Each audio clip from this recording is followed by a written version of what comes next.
రామ కనవేమిర శ్రీ రఘురామ కనవేమిర రమణీలాలమ నవలావణ్య సీమ ధరాపుత్రి సుమగాత్రి నడయాడి రాక ఇలా ఎన్ని కీర్తనలతో కీర్తించినా చాలదంటే అతిశయోక్తి కాదు.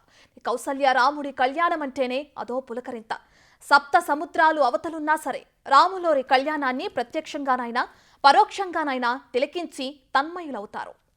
భద్రగిరి నాథుని దగ్గర మొత్తం కూడా భద్రాచలం పరిసర ప్రాంతాల మొత్తం లోకనాథుని లోక కళ్యాణం కోసమై ప్రజలు సర్వత్రా వివిధ ప్రాంతాల నుంచి కూడా ఈ యొక్క రాముల వారి కళ్యాణం తిలకించేందుకు భారీ ఎత్తున కూడా బాలను తీరారు. మనం ఇప్పుడు ప్రజెంట్ భద్రాచలంలోని రామాలయ పరిసరాల్లో ఉన్నటువంటి ఉచిత కౌంటర్ల దగ్గర మనం ఇప్పుడు ఉన్నాము.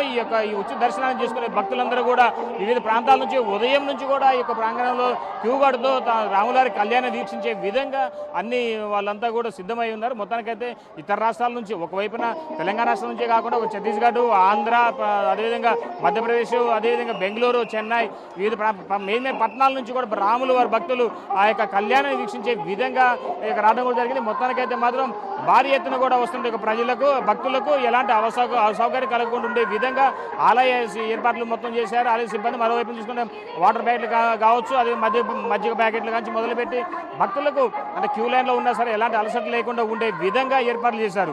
అయితే ఇప్పటికే ఈ కళ్యాణ ఘట్టానికి సంబంధించిన విషయం ఆఖరి ఘట్టం చేరుకుంది. ఈ యొక్క మహాక్రతువు అభిజిత్ లగ్నం 12 గంటలకు జరుగుతుంది. మొత్తానికి 11:59 క్రతువు ప్రారంభమైంది.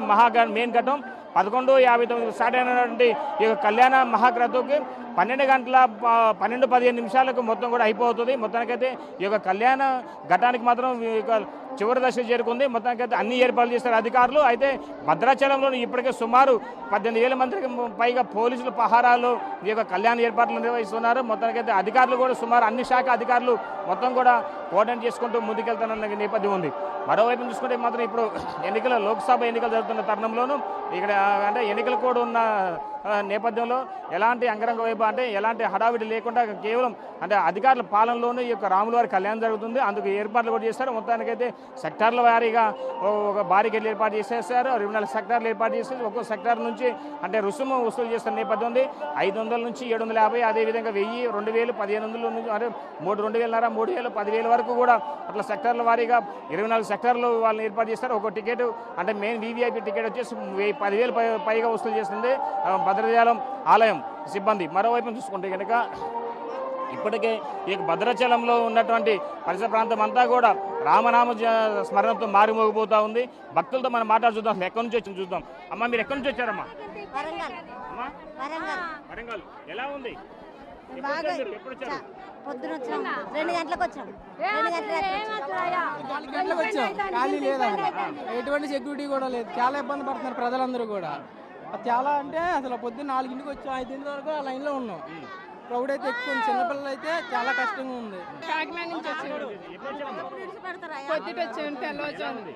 అస్సలు బాగాలేదండి. పోలీసులు ఉన్నారంటే లైన్లు పెట్టాలి కదండి, లైన్లు ఏం పెట్టలేదు. మామూలు గుంపుగా పంపించేస్తున్నారు. మొత్తానికైతే మాత్రం బారికేడ్లలో చాలా మంది కూడా తోపులాటలు చేస్తూ ఉన్నారు. వాటిని మాత్రం ఎక్కడెక్కడ పోలీసులు అరికడతా ఉన్నారు. కొంతమంది మాత్రం మధ్యలో ఈ బారికేడ్లు జంప్ చేస్తున్న నేపథ్యంలో పోలీసులు మాత్రం అలాంటి వారందరూ కూడా ఇక్కడ ఎలాంటి విధ్వంస సంఘటన జరగకుండా ఉండే విధంగా, అల్లరం జరగకుండా ఉండే విధంగా, వాళ్ళ తోపులాటలు లేకుండా ఉండే విధంగా అధికారులు మాత్రం ప్రత్యేకంగా వాళ్ళు ఏర్పాటు చేస్తూ అంటే వాళ్ళ యొక్క పోలీసుల పహారాలోనే ఈ యొక్క కార్యక్రమం జరిగే విధంగా అన్ని ఏర్పాట్లు సిద్ధం చేశారు. మొత్తానికైతే మాత్రం రాముల వారి కళ్యాణానికి సంబంధించిన విషయం మాత్రం ఎలాంటి ఇబ్బంది ఇది కాకుండా అంగరంగ వైభవంగా నిర్వహించే విధంగా ఏర్పాట్లు చేశారని చెప్పుకోవచ్చు. మొత్తానికి సుమారు 2 గంటల పాటు జరుగుతున్నటువంటి కళ్యాణ క్రతువులో మాత్రం చివరకు 12 గంటలకు మొత్తం కూడా ముహూర్తం అంటే తరంబరాలు పెడతాం. ఒకవైపున రాముల వారికి అయోధ్యలోని పెళ్లి జరిగిన తర్వాతనే ఇక్కడ కూడా భద్రాచలంలో నక్షత్రం పడుతుంది. మొత్తం అదే ఆచారాన్ని ఇప్పుడు కూడా అధికారులు ఇక్కడ మొత్తం పాటిస్తున్న నేపథ్యం ఉంది.